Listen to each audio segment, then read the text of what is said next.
रहमानिर्रहीम। अस्सलामुअलैकुम बच्चों, आज हम लोगों ने डिस्कस करना है क्वेश्चन नंबर 4 मैकेनिक्स का। हम लोग एक्सरसाइज कर रहे थे और कल मैंने आपको क्वेश्चंस कराए थे जिसमें से क्वेश्चन नंबर 4 रहता था, तो मैंने कहा था मैं आपको कल कराऊंगी। तो क्वेश्चन नंबर 4 को चलिए डिस्कस करते हैं। क्वेश्चन नंबर 4 की स्टेटमेंट है, an aeroplane is flying with constant speed V naught. एक एरोप्लेन है, वो कांस्टेंट स्पीड वी नॉट के साथ फ्लाई कर रहा है and at constant height h, और कांस्टेंट हाइट एज पे वो फ्लाई कर रहा है।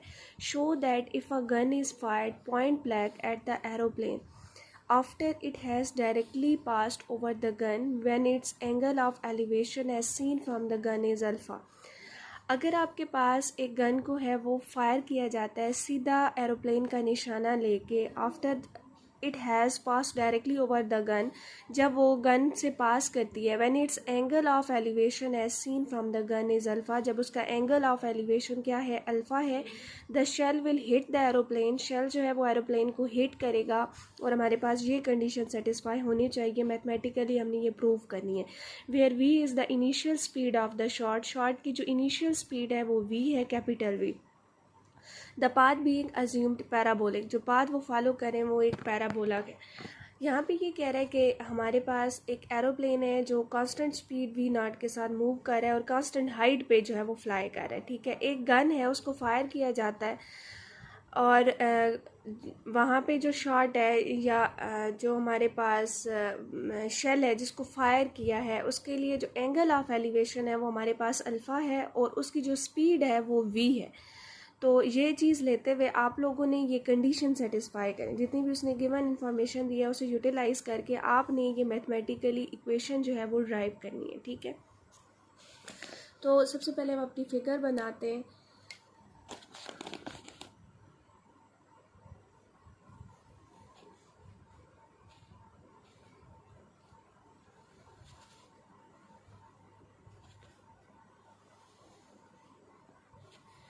चलिए लेट्स सपोज के यहाँ पे ना हमारे पास गनर मौजूद है, यहाँ से हम ओ पॉइंट से हम शेल को फायर करते हैं, ठीक है।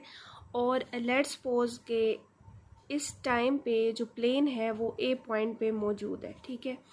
अब हम जब इसको गन को फायर करेंगे तो ये फ़ौरन से, क्योंकि जो एरोप्लेन है वो तो फ्लाई कर रहा है, एरोप्लेन क्या कर रहा है, वो अपनी मूवमेंट में वी नॉट स्पीड के साथ वो मूव कर रहा है, ठीक है। तो अगर हम यहाँ से time T equal to zero पे जो शेल है, जो गन है वो यहाँ पे मौजूद है और एरोप्लेन यहाँ पे मौजूद है, तो अगर ये time T equal to zero पे हम उसे फायर करते हैं फ़ौरन से, तो वो उसको हिट नहीं कर पाएगा ना, मतलब इस पॉइंट पे आके हिट नहीं कर पाएगा ना, क्योंकि आपके पास जो एरोप्लेन है वो फ्लाई कर रहा है। इसका मतलब है कि जब हम शेल को फायर करते हैं तो हमारा जो एरोप्लेन है फिर वो ए से किसी नेक्स्ट पॉइंट पे शिफ्ट हो जाएगा, ठीक है।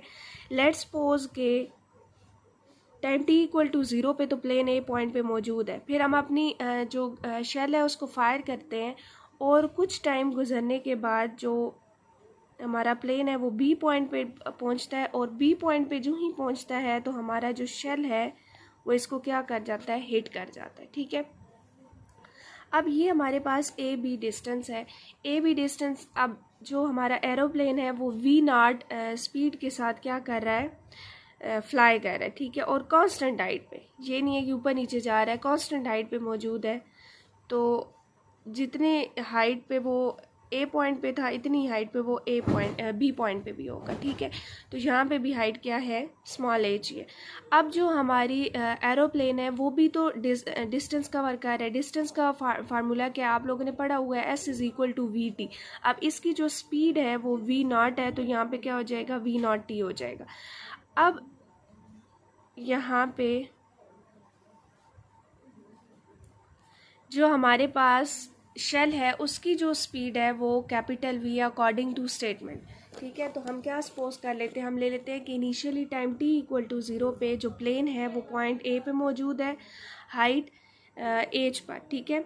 Let the gun is fired, हम गन को फायर करते हैं ऑरिजिन से किस वेलोसिटी के साथ, वी वेलोसिटी के साथ, क्योंकि वी नॉट स्पीड जो है वो एरोप्लेन की स्टेटमेंट में गिवन है और जो एंगल ऑफ प्रोजेक्शन है वो हम अल्फ़ा ले रहे हैं, ठीक है। सपोज दैट कि हमारा जो शेल है वो कुछ सेकंड्स के बाद बी पॉइंट पे जाके एरोप्लेन को क्या कर जाता है, हिट कर जाता है, क्योंकि एरोप्लेन जो है वो बेशक हम वो पॉइंट से उसको फायर कर देते हैं लेकिन वो फ़ौरन से ये पॉइंट पे जाके उसे हिट नहीं कर सकता, क्योंकि जो एरोप्लेन है वो कॉन्स्टेंटली क्या कर रहा है, वो फ्लाई कर रहा है, ठीक है। जो हमारा एरोप्लेन है वो कांस्टेंट हाइट पे जो है वो फ्लाई कर रहा है, तो इसका मतलब है जब हम गन को फायर करेंगे तो वो ए पॉइंट पे तो कम अज़ कम जो एरोप्लेन को वो हिट नहीं कर सकती। तो लेट्स सपोज कि कुछ सेकंड पे बी पॉइंट पे जो शेल है वो एरोप्लेन को क्या कर जाता है, हिट कर जाता है। तो इस सारी चीज़ को अब हम वर्डिंग में लिखेंगे। Late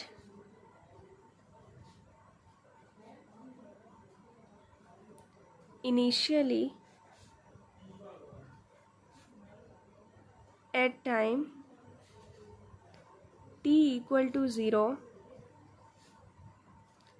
the plane is at point A.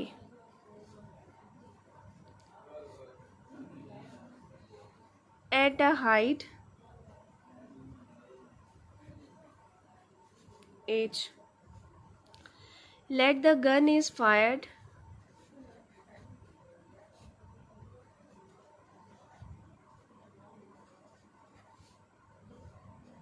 from origin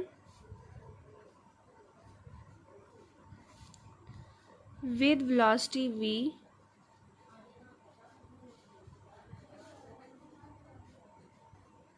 point blank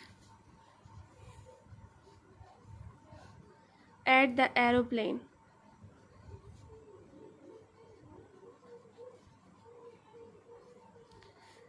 Let the shell hits the plane at point B. Let the shell hits the plane at point B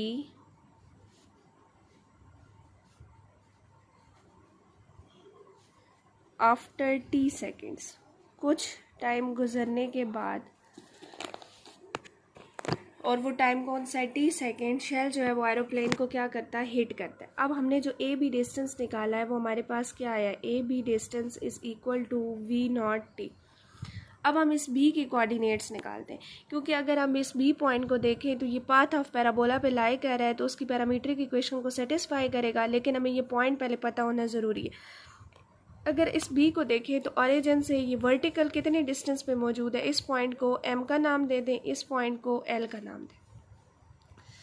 तो अगर हम इसका हॉरिजॉन्टल डिस्टेंस देखें तो वो O M बनता है, क्योंकि ओ से बी तक, बी या इस पॉइंट पे मौजूद है तो उसका हॉरिजॉन्टल डिस्टेंस ओ एम बनता है, मतलब इसका हॉरिजॉन्टल कोऑर्डिनेट ओ एम आ जाएगा।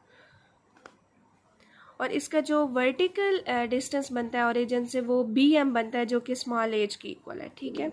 तो लिखिएगा the coordinates of B point R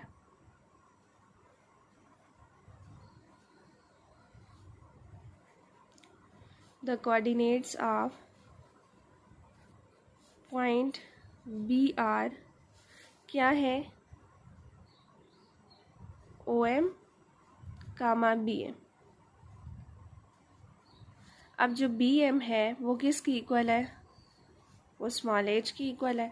O M को हम क्या लिख सकते हैं, ओ एम को लिख सकते हैं ना O L plus L M. Total O M कैसे बनेगा, O L plus L M.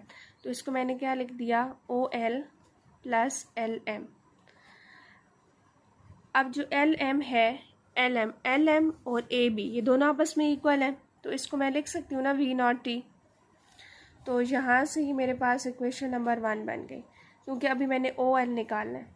अब इस ट्राइंगल को यूज़ करती हूँ, from triangle O A L, from triangle O A L. अगर इस ट्राइंगल ओ ए एल को यूज़ किया जाए और यहाँ पे टेंजेंट अल्फ़ा की रेशो को यूज़ करें तो टेंजेंट अल्फ़ा क्या होगा आपके पास, परपेंडिकुलर ओवर बेस। परपेंडिकुलर अगर आप देखें तो वो ए एल बनता है और बेस जो है वो ओ एल बनती है। तो परपेंडिकुलर आपके पास आ गया ए एल, बेस आपके पास आ गई ओ एल। तो यहाँ से क्या आ जाएगा, ओ एल क्या आ जाएगा, O L is equal to A L divided by tangent alpha. अब ए एल किसकी इक्वल है, ए एल अगर आप देखें तो एच की इक्वल है, तो यहाँ से क्या आ जाएगा एच, और 1/टेंजेंट जो है वो कोटेंजेंट अल्फ़ा की इक्वल होता है। दिस शोज जो बी पॉइंट है, बी पॉइंट के कोऑर्डिनेट्स हमारे पास, अच्छा इसको पुट भी करें ना, इसको 1 में पुट भी करें ना, ताकि हमारे पास आ जाए ओ एम आ जाए। तो ओ एम आपके पास क्या आ जाएगा, is equal to H cotangent alpha plus V naught T. तो इसके कोऑर्डिनेट्स हमने निकाल लिए, ये पॉइंट हमारे पास क्या आ गया, this is equals to H cotangent alpha plus V naught T comma H. तो अब हम parametric equation of path of projectile लिखते हैं। लेकिन अब जब वहाँ पे हम केस लेते थे ना, तुम्हारा जो प्रोजेक्टाइल था वो स्पीड वी नॉट के साथ मूव कर रहा था, लेकिन यहाँ जो केस लिया हुआ है इसमें हमारे पास जो शेल की स्पीड है वो कैपिटल वी है। तो फिर आपने जो इक्वेशन है ना पैरामीट्रिक इक्वेशंस, उनमें वी नॉट की जगह वी को यूज़ करना है। चलिए लिखिएगा equation of path of projectile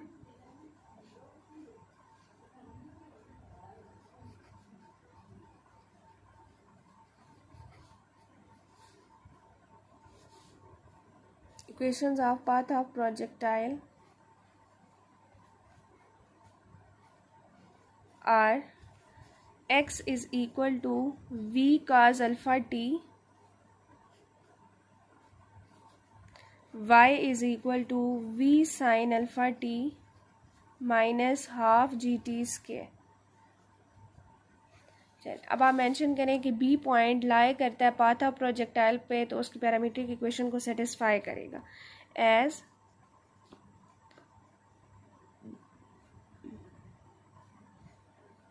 as B of H cotangent alpha plus V naught T comma H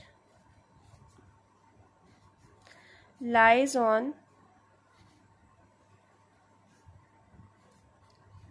path of projectile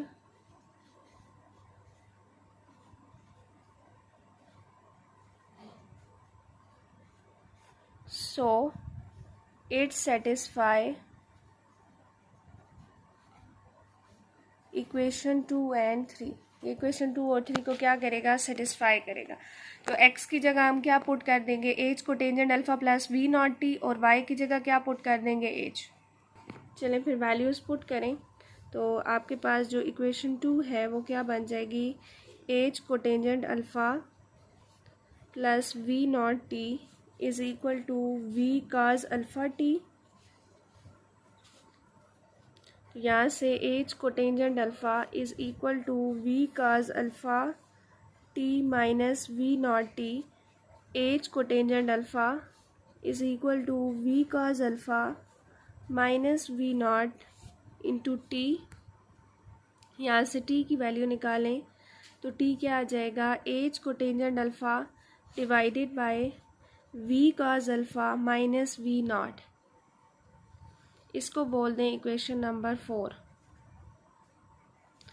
अब जो इक्वेशन 3 है उसमें भी तो चेंज आएगा, y की जगह क्या पुट कर देंगे, h is equal to V sine alpha T minus half G T square. अब इसमें t की वैल्यू पुट कर दें using equation 4 in above equation, using equation 4 in above equation we have। तो चलें जी पुट कीजिएगा यहाँ से, फिर h v sine alpha t की जगह क्या आ जाएगा, h cotangent alpha divided by v cos alpha minus we naught minus half G. t की जगह क्या आ जाएगा, h cotangent alpha divided by v cos alpha minus we naught इसका स्क्वायर।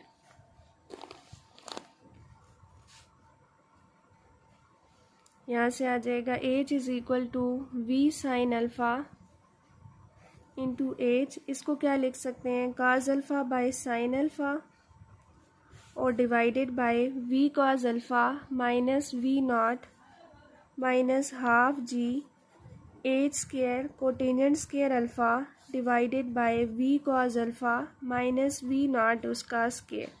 यहाँ से साइन अल्फ़ा से कैंसिल, और एच भी कॉमन लेके इस साइड पे भी है ना, और इधर से कॉमन लेंगे तो एक एच बाहर आएगा तो एच से कैंसिल हो जाएगा।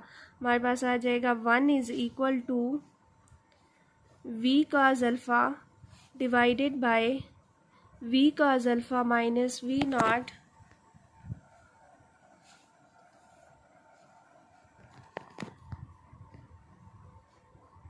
Minus half G H square नहीं, अब एच हो जाएगा क्योंकि हमने एक एच कॉमन ले लिया ना, cotangent square alpha divided by V cos alpha minus we naught का स्केयर। अब एलसीएम ले लेते हैं, तो एलसीएम आ जाएगा V cos alpha minus we naught का स्केयर। तो यहाँ पे V cos alpha minus we naught मौजूद है तो एक पार नहीं है ना, तो V cos alpha minus we naught ये किस से मल्टीप्लाई हो जाएगा, वी कॉज अल्फ़ा से, माइनस अच्छा 2 भी आना था क्योंकि 2 भी डिनोमिनेटर में था तो यहाँ पे 2 आ जाएगा। 2 we cos alpha minus we naught into V cos alpha minus ji H cotangent square alpha. अब इसको इक्वल के दूसरी साइड पे ले जाते हैं तो यहाँ से आ जाएगा 2 we cos alpha minus we naught इसका स्केयर इज़ इक्वल टू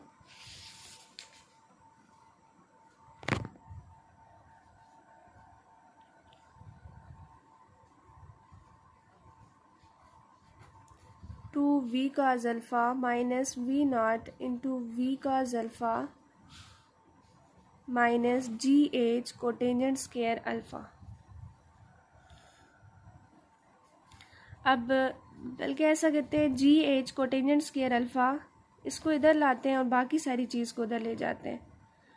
तो 2 we cos alpha minus we naught V cos alpha minus 2 we cos alpha minus we naught whole square. यहाँ से G H cotangent square alpha is equal to 2 we cos alpha minus we naught, इसे common लेते हैं, अंदर क्या बचेगा, V cos alpha minus V cos alpha minus we naught. यहाँ से आ जाएगा G H cotangent square alpha is equal to 2 we cos alpha minus we naught V cos alpha minus V cos alpha minus minus plus V naught, ये दोनों तो cancel हो जाएंगे। तो जी एच कोटेंजेंट को लिख सकते हैं ना 1 बाई टेंजेंट, तो 1 by tangent square alpha is equal to 2 we cos alpha minus we naught into V naught. तो यहाँ से जी एच क्या आ जाएगा, 2 we cos alpha minus we naught into V naught tangent square alpha. और आपने यही जो है वो इक्वेशन प्रूव करनी थी कि जी एच किसकी इक्वल है, 2 we cos alpha minus we naught into V naught tangent square alpha. तो यहाँ तक आपका क्वेश्चन नंबर 4 कंप्लीट हो गया। यही आपकी रिक्वायरमेंट थी, आपने इसकी अच्छे से प्रैक्टिस करनी है। कोई कन्फ्यूजन हुई तो मुझसे डिस्कस कर दीजिएगा। अल्लाह हाफिज़।